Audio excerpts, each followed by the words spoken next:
بسم اللہ الرحمن الرحیم۔ چلیے حضرت ایک منٹ، کہاں ہے؟ حضرت عبداللہ بن عباس رضی اللہ عنہما فرماتے ہیں کل بات چل رہی تھی کس متعلق کہ دین کو پھیلانے صحابہ کرام رضی اللہ تعالی علیہم اجمعین ابتدائے اسلام کے زمانے میں ان کی زیادہ تر توجہ، اٹینشن، دھیان کس طرف تھا؟ کلمہ توحید کے پھیلانے، مگر اس کے ساتھ ساتھ پھر بھی وقت نکالتے تھے علم حاصل کرنے کے لیے۔ چلیے حضرت عبداللہ بن عباس رضی اللہ عنہما فرماتے ہیں انفروا خفافا وثقالا، اور الا تنفروا يعذبكم عذابا علیما،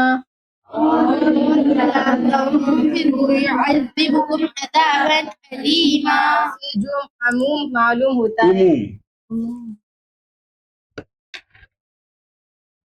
حضرت عبداللہ ابن عباس رضی اللہ عنہما فرماتے ہیں کہ انفروا خفافا و ثقالا، سورہ توبہ آیت نمبر 41۔ اس آیت کا مطلب یہ ہے کہ ہر حال میں نکلو، ہر حال میں نکلو، ہر حال میں کلمے کو، دین کو پھیلانے کے لیے نکلو، سب کچھ چھوڑ چھاڑ کے نکل جاؤ۔ الا تنفروا يعذبكم عذابا علیم، اگر تم نہیں نکلو گے تو اگر تم نہیں نکلو گے تو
اس آیت میں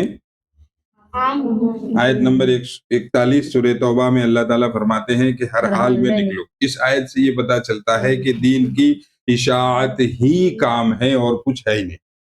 اس کا جب تقاضا ہے تو سب کچھ چھوڑ چھاڑ کے نکلو۔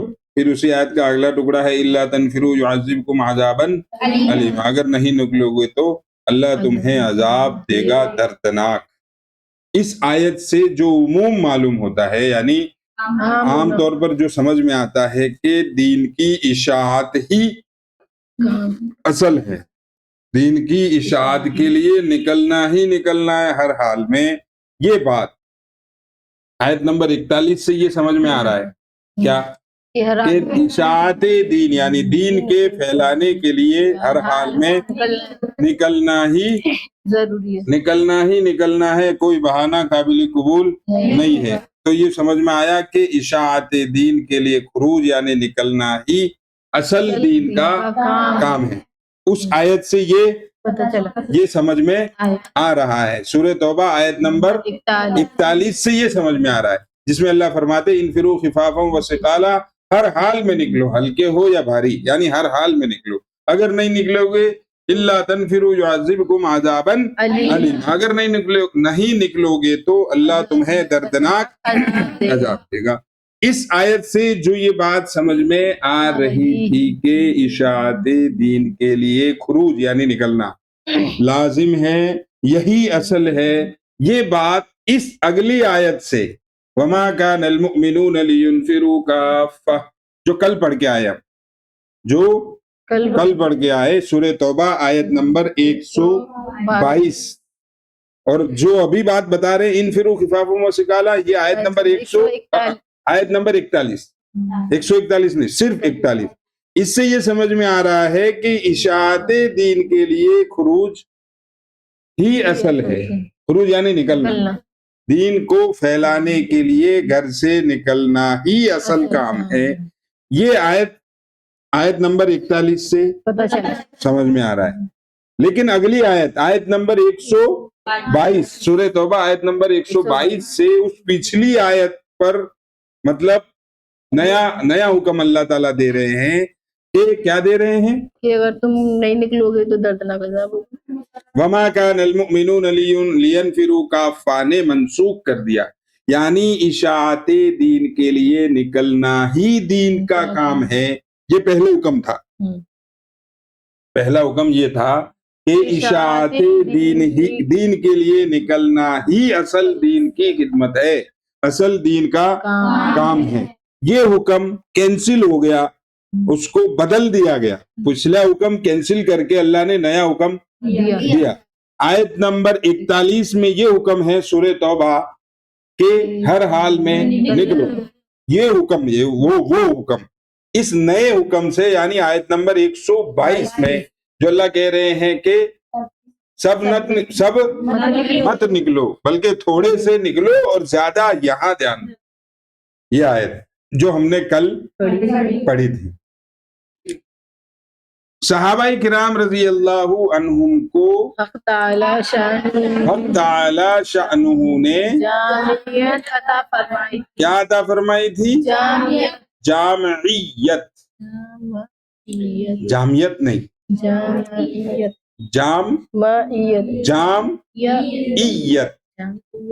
جا میم پر جزم، جام، عین کے نیچے زیر، یہاں پر تشدید زبر، جامعیت نہیں، جامعیت. سمجھ گئے؟ تو ما کان المؤمنون لینفروا کافہ نے یعنی اس نئے حکم نے پچھلی بات کو کہ اشاعت دین کے لیے نکلنا ہی اصل دین کا کام ہے، اس پچھلے حکم کو اس نئی آیت آیت نمبر 122 سورہ توبہ اس نئی آیت نے اس پچھلے حکم کو کینسل کر دیا کہ اب صرف اسی کو وہی کام نہیں کرنا، ایک کام اور کرنا ہے. صحابہ کرام رضی اللہ تعالی علیہم اجمعین کو حق تعالی شأنہ نے جامعیت عطا فرمائی تھی. کیا عطا فرمائی تھی؟ مطلب یہ بتا رہے ہیں کہ نئے حکم کی ضرورت کیوں پڑی. نئے حکم کی جو پہلا حکم آیا تھا اسی پر چلاتے امت کو، تو نیا حکم کیوں آیا کہ صحابہ رضی اللہ تعالی علیہم اجمعین کو اللہ تعالیٰ نے جامعیت عطا فرمائی تھی، یعنی ہر وشے میں مہارت عطا. جامعیت کا مطلب لکھا ہوا ہے، کیا لکھا ہوا؟ ہر طرح کی خوبی کا مطلب ہے جتنے وشے ہے دین میں ان سب میں صحابہ ٹاپ پر ہے. سب میں ہر صحابی دین کے ہر شعبے میں، ہر حصے میں، ہر فن میں، ہر کام میں کیا ہے؟ ماہر ہے. ہر کام میں ماہر ہے. لیکن ایسا تو ہے نہیں کہ دین صرف صحابہ کے لیے آیا تھا. دین ایسا تو ہے نہیں کہ دین صرف صحابہ کے لیے آیا تھا، بلکہ دین تو قیامت تک کے لیے ہے.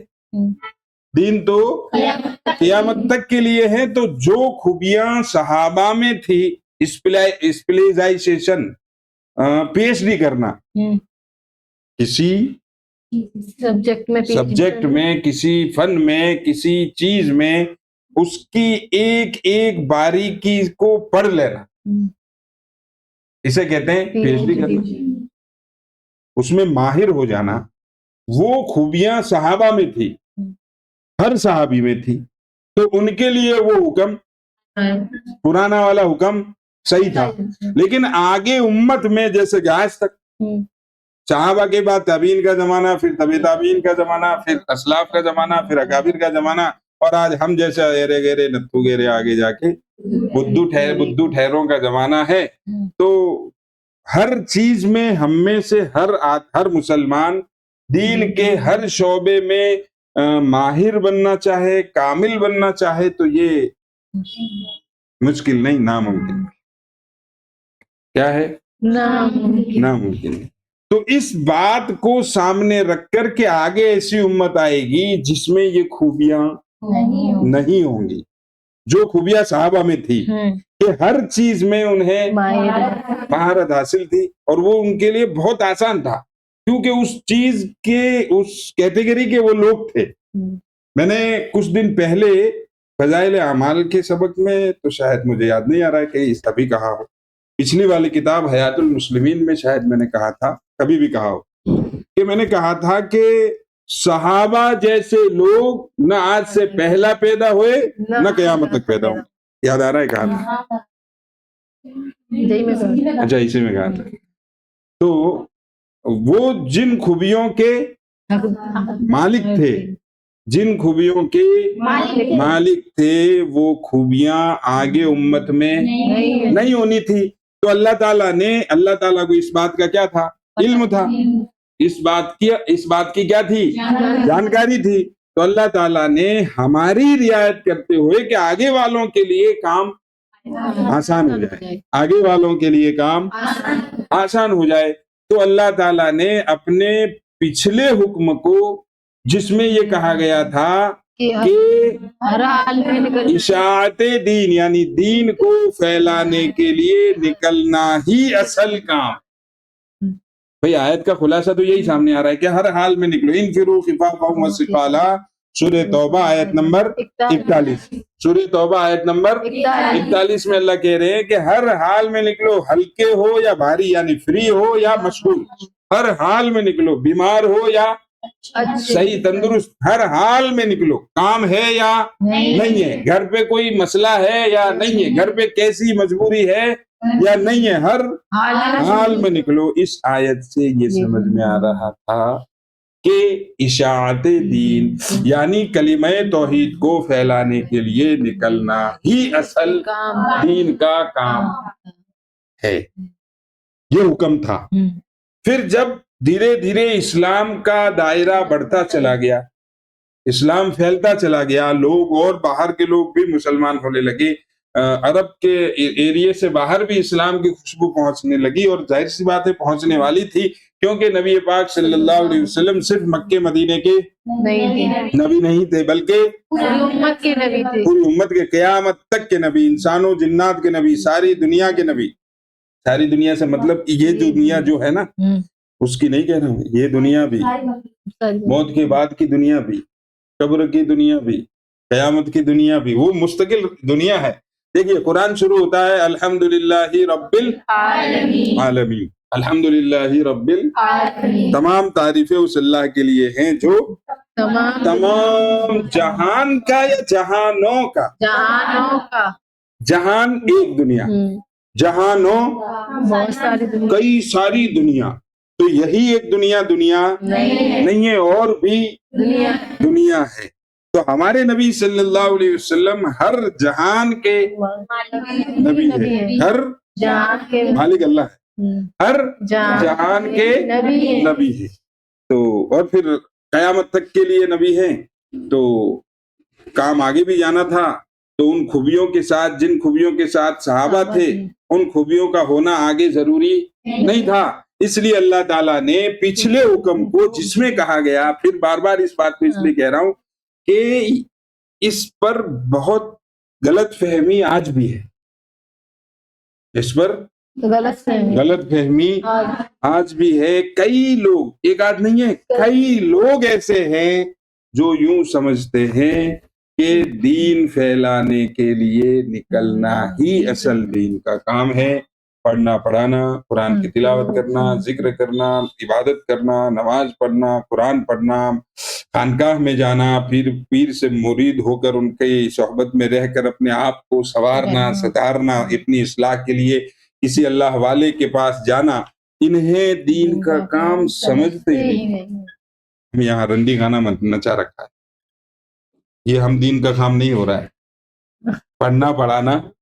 ان کی نگاہ میں پڑھنا پڑھانا دین کا کام نہیں ہے، صرف جماعت میں جانا ہی دین کا.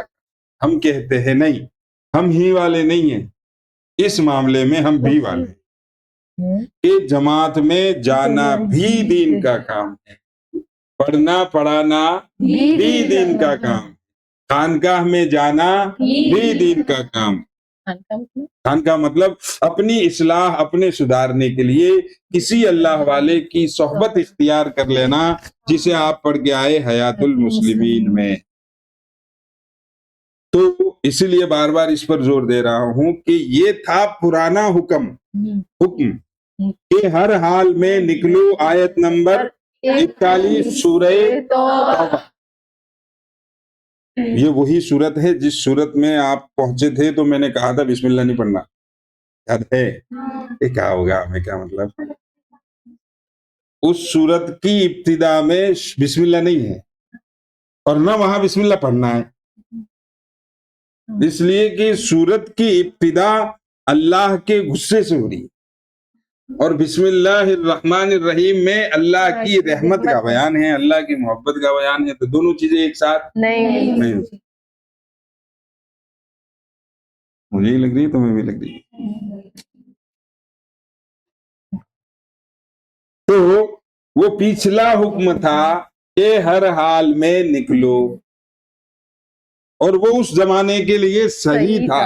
اس زمانے میں صحیح تھا کہ سارے لوگ بت پرستی میں اور اللہ کو بھول کر زندگی گزار رہے تھے، اور ابتدائی زمانہ تھا تو ابتدا میں محنت زیادہ کرنی پڑتی ہے، اور جب کام چل پڑتا ہے تو تھوڑے ادھر تھوڑے ادھر تھوڑے ادھر تھوڑے ادھر پڑ جاتے ہیں.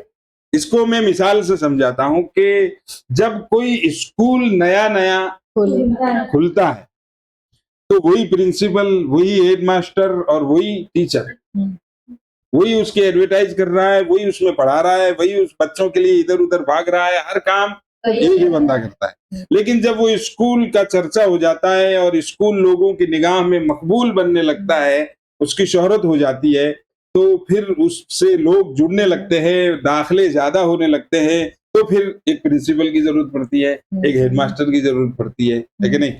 پڑھانے والے الگ ہوتے ہیں اور اس کا نظام دیکھنے والا ہیڈ ماسٹر الگ ہوتا ہے، اور پھر ان سب کا نظام دیکھنے والا پرنسپل الگ ہوتا ہے. ابتدائی زمانے میں لوگ نہیں ہوتے، لوگ زیادہ لوگ کسی بھی کام کو لے لیں، کسی بھی کام کو لے لیں، کوئی بھی کام شروع کیا جاتا ہے تو بندہ اکیلا ہوتا ہے. جیسے جیسے کام بڑھتا ہے تو 1 سے 2، 2 سے 3، 3 سے 4، 4 سے 5 اور 5 کے 10، 10 کے 20 ہو جاتے ہیں. تو جب نیا کام شروع ہوتا ہے کرنے والے ہے ہی نہیں. سو رہی ہے، ایسا نہیں جا رہا ہے.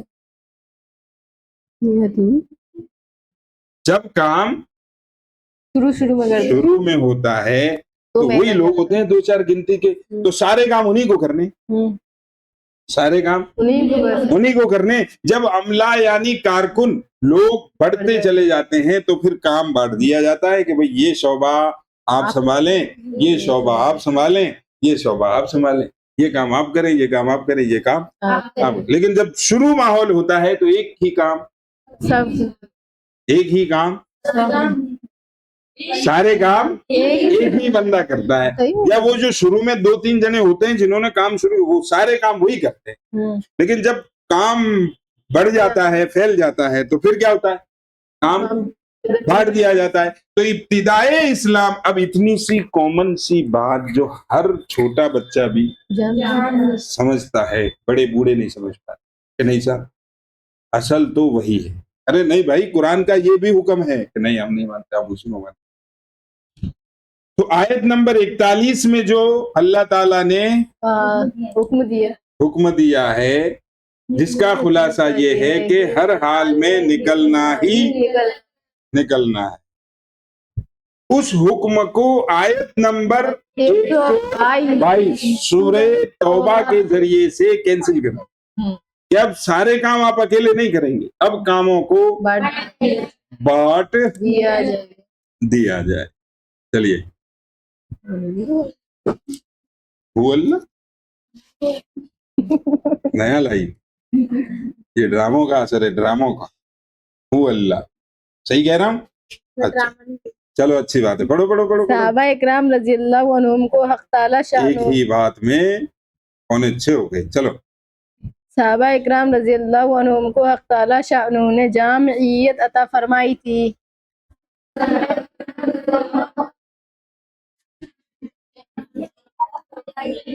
جامعیت خوبیاں مطلب ایک ایسی طاقت دی تھی کہ سارے کام کرنا ان کے لیے آسان آسان، سارے کام کرنا ان کے لیے آسان. اور کیوں نہ ہوتا کہ وہی چند لوگ تھے تو انہیں بھی کسی پر بھروسہ نہیں تھا کہ جو کرنا ہے ہمیں.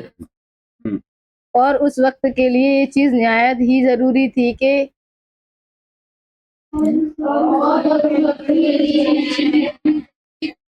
وہی ایک مختصر سی جماعت دین کے سارے کام سنبھالنے والی تھی.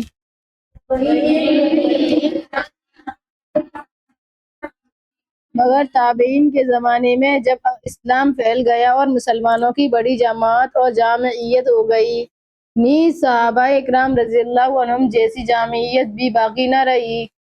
مگر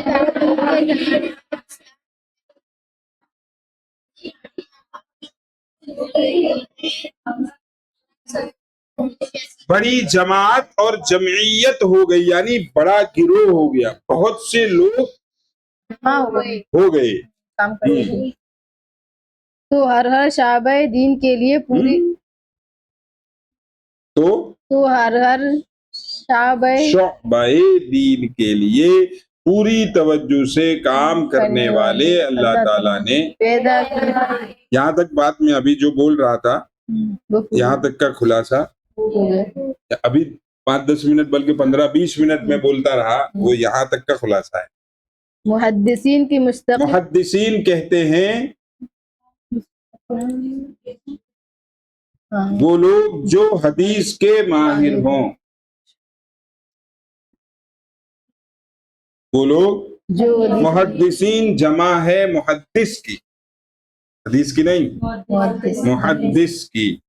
محدث کا مطلب ہے وہ آدمی جو علم حدیث کا ماہر ہو، وہ انسان جو علم حدیث کا ماہر ہو اسے محدث کہتے ہیں. محدثین کی مستقل جماعت بننی شروع ہو گئی جن کا کام احادیث کا ضبط اور ان کا کلام. یہ کب ہوا؟ تابعین کے زمانے میں. تابعین کے زمانے میں. فقہا کی علیحدہ جماعت ہوئی، فقہا فقیہ کی جمع ہے، فقہا فقیہ کی جمع ہے. فقیہ اس انسان سے کہتے ہیں جسے علم شریعت کا پورا علم ہو، شریعت کے مسائل کا پورا علم، مکمل مسائل پر نظر ہو، اسے فقیہ کہتے ہیں. فقہا کی الگ جماعت ہو گئی، مسئلے مسائل بتانے والے الگ ہو گئی، حدیث کا کام بتانے والے الگ ہو گئے. صوفیہ، یہ صوفیہ نہیں ہے تمہاری کلاس میں، صوفیہ نہیں ہے، صوفیہ. صوفیہ جمع ہے صوفی کی، سنت. سنت سنا ہے؟ صوفی سنت، ہاں وہی. یہ جتنے بڑے اللہ کے ولی ہوتے ہیں، اللہ ولی ہوتے ہیں، انہیں صوفی اور صوفیہ زیادہ ہوتے ہیں تو صوفیہ کہہ دیتے ہیں، ایک ہوتا ہے. پھر آگے ایک جماعت اور پیدا ہوئی جنہیں قراء کہتے ہیں، یعنی جنہوں نے علم قرآن میں مہارت حاصل کی، انہیں قراء قاری کی جمع ہے. مجاہدین جہاد کرنے والوں سے کہتے ہیں، جو کہ جمع ہے مجاہد کی. غرض دین کے ہر شعبے کو مستقل سنبھالنے والے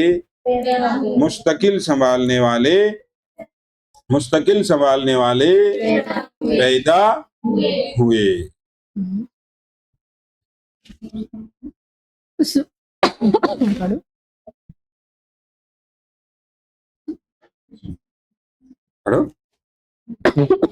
اس وقت کے لیے یہی چیز مناسب اور ضروری تھی. مطلب تابعین کے زمانے میں یہ کام ہوئے، دینی خدمات کی تقسیم ہو گئی اور تخصص ہو گیا. تخصص کہتے ہیں کسی علم میں، کسی فن میں، کسی وشے میں مہارت حاصل کر لینا. کیا کر لینا؟ مہارت حاصل کر لینا. تو 3 کام ہوئے. محدثین کا الگ ہو گئے. نمبر 2 پہ فقہا یعنی مسائل، یعنی زندگی، روزمرہ کی زندگی میں، ڈیلی لائف میں جو مسائل پیش آتے ہیں اس میں یہ صحیح کیا ہے، غلط کیا ہے. صحیح کیا بھائی، صحابہ تک تو ان چیزوں کی ضرورت نہیں تھی کیونکہ وہ علم لغت یعنی عربی زبان کے ماہر تھے، اور نبی پاک صلی اللہ علیہ وسلم سامنے تھے. کوئی مسئلہ آتا وہاں پوچھ لیتے. تو کسی چیز کو ڈیجیٹل کرنے کی ضرورت نہیں تھی. جو ہے جیسے ہے ٹھیک تھا، کیونکہ نبی موجود ہے. اور پھر نبی پاک صلی اللہ علیہ وسلم نے چند صحابہ کو اجازت دے رکھی تھی کہ آپ مسائل کا جواب دے سکتے ہیں. تو یہ چیز نبی پاک صلی اللہ علیہ وسلم کی نگرانی میں یہ کام ہو رہا تھا. اس لیے اس چیز کو اس زمانے میں جو اب ضرورت پڑی، کب؟ تابعین کے زمانے میں. اس چیز کی ضرورت نبی پاک صلی اللہ علیہ وسلم کے زمانے میں نہیں تھی. تو پہلا کام ہوا حدیثوں کی حفاظت کرنے والے، پھر فقہا بنے، پھر وہی سے قرہ بنے، مجاہدین کی جماعت بنی. پھر یہ لوگ عہد فتاوی میں، عہد نبوی میں یعنی نبی پاک صلی اللہ علیہ وسلم کے زمانے میں چند صحابہ تھے. کیا؟ چند صحابہ تھے، یعنی نبی پاک صلی اللہ علیہ وسلم کے زمانے میں چند صحابہ تھے جو فتویٰ دینے کا کام کرتے تھے، مسائل بتانے کا کام کرتے تھے. تو یہ بات میں اس لیے بتا رہا ہوں کہ تابعین کے زمانے میں فقہا کی جو ضرورت پڑی، اور فقہا نے اپنا مستقل ایک شاندار طریقے سے کتابی شکل میں، جو نبی کے زمانے میں نہیں تھا.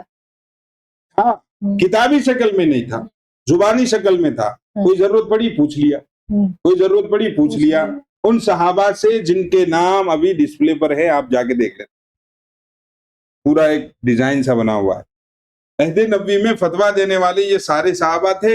نمبر 1 پر حضرت ابوبکر رضی اللہ عنہ، حضرت عمر رضی اللہ تعالیٰ عنہ، حضرت عثمان، حضرت علی، اور یہ 12 صحابی اور ہیں جنہیں نبی پاک صلی اللہ علیہ وسلم کے زمانے میں فتویٰ دینے کی اجازت دی. تو یہاں یہ بات سمجھ میں آئی کہ مسائل بھی دین کا ہی کام ہے، دین کا ہی علم ہے، دین کا ہی کام ہے، اور دین ہی کا علم ہے. اگر نہ ہوتا تو یہ فتویٰ دینے والے جو صحابہ نبی پاک صلی اللہ علیہ وسلم کے زمانے میں تھے اور انہیں اجازت دی تھی کس نے؟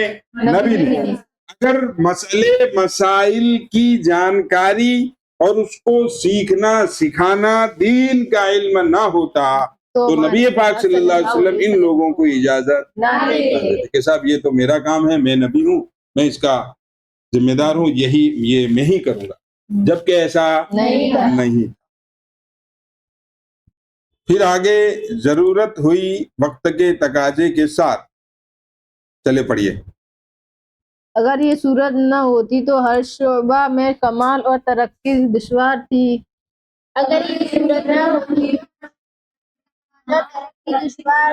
اس لیے کہ ہر شخص تمام چیزوں میں انتہائی کمال پیدا کر لے یہ بہت دشوار ہے. اس لیے ہر شخص تمام چیزوں میں انتہائی کمال پیدا کر لے یہ بہت دشوار ہے. ابھی تھوڑی دیر پہلے میں نے کہا تھا کہ ہر چیز میں مہارت حاصل کرنا ناممکن ہے، وہ غلط ہے. ہو سکتا ہے، کوئی چاہے تو آج بھی ہو سکتا ہے، کر سکتا ہے، لیکن اس کے لیے محنت زیادہ لگے گی. چلیے. شعبہ کا مطلب ہے ڈپارٹمنٹ. اب ڈپارٹمنٹ نہیں سمجھ میں آیا، وبھاگ. کیا بات، سبحان اللہ، جزاک اللہ. چلیے، شعبہ مطلب سمجھ گئے ہیں؟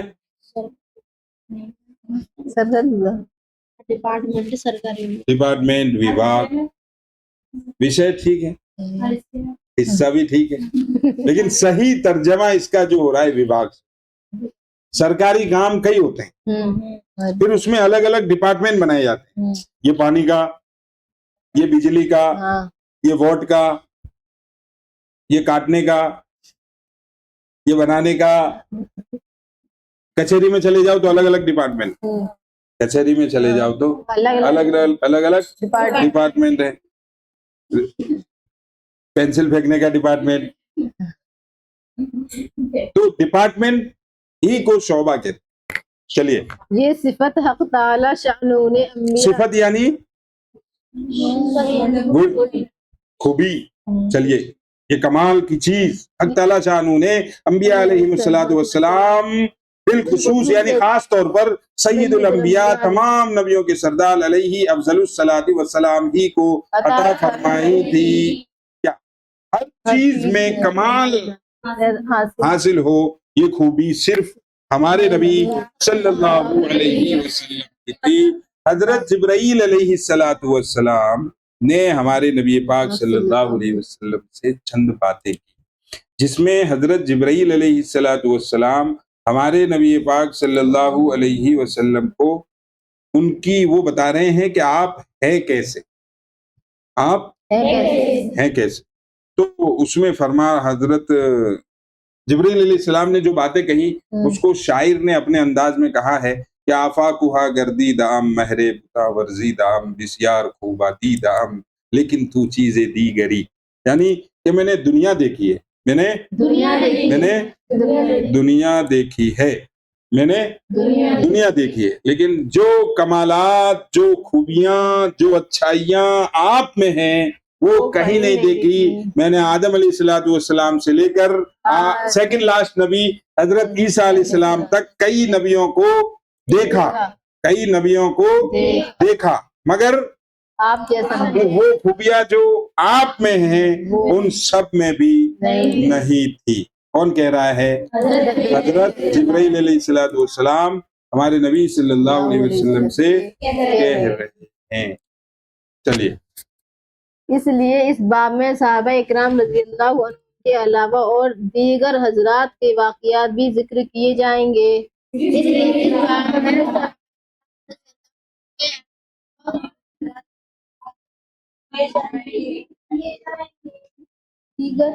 دیگر یعنی دوسرے. اصل کمال اس چیز میں پیارے نبی صلی اللہ علیہ وسلم ہی کو حاصل ہے. ان کے بعد صحابہ کرام رضی اللہ تعالی علیہم اجمعین کو، ان کے بعد تابعین کو، ان کے بعد تبع تابعین کو، اور پھر ان کے بعد اسلاف اور اکابر کو، اور یہ سلسلہ آج تک اور قیامت تک یوں ہی چلتا رہے گا. یہ پڑھائی لکھائی کے جو کام ہے یہ ہمارا علمی ورثہ ہے. کیا ہے؟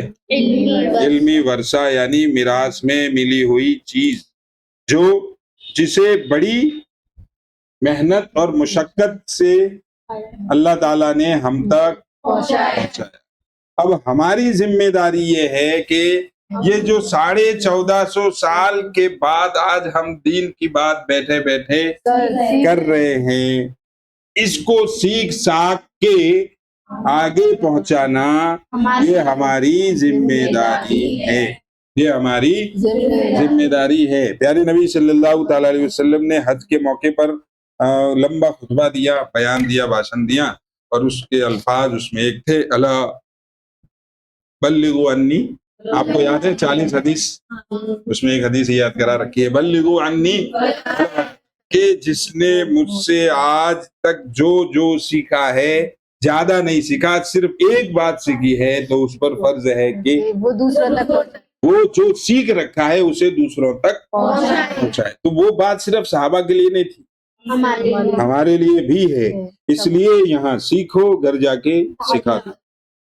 یہاں سیکھو، گھر جا کے سکھا دو. گھر کی تعلیم نہایت ضروری ہے. گھر کی تعلیم، کیونکہ گھر کی تعلیم سے ذہن اور سوچ بدلتی ہے. گھر کی تعلیم سے ذہن اور سوچ، جو انسان جیسا سنتا ہے، جیسا بولتا ہے، جیسا دیکھتا ہے، ویسے ہی سوچتا ہے. جو دیکھے گا، جو بولے گا، جو سنے گا، اسی کے انوسار اس کے خیالات چلیں گے۔ اب اگر ہم گھر کے اندر جا کے دینی تعلیم کر لیں تو سنیں گے، کتاب کو دیکھیں گے، ہمیں پڑھتے ہوئے دیکھیں گے، تو پھر سننے والوں کا ذہن بدلے گا، سننے والوں کا ذہن بدلے گا، ان کے اندر جذبات بنیں گے کہ کیا اپنے آپ کو سدھارنے کے۔ اس لیے گھر کی تعلیم لازم سمجھے، لازم یعنی اپنی زندگی کا ایک اٹوٹ حصہ، اٹوٹ یعنی ناگا ہو جائے وہ ہو ہی نہیں سکتا، تب تو پھر انقلاب بدلاؤ گھروں میں آئے گا۔ فقط والسلام۔